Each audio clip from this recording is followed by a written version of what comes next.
Hello and welcome. This is a drink called how to make iced, carbonated, Professor, sweet, strong coffee, Blackberry Hibiscus. First thing you gotta do, put the ice cubes to this mug, and then you add in the strong coffee, and after that, you add in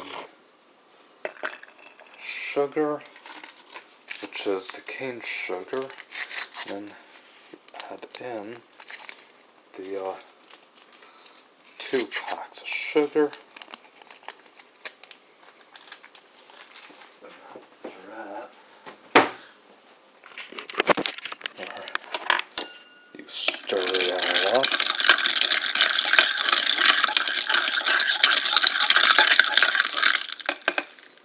Last but not least, you pour in your Blackberry Hibiscus sparkling water into this mug.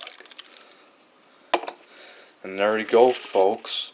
Here is your iced, carbonated, Professor, sweet, strong coffee, Blackberry Hibiscus. Enjoy, folks. Thank you for watching and have a good summer. Peace and prosper.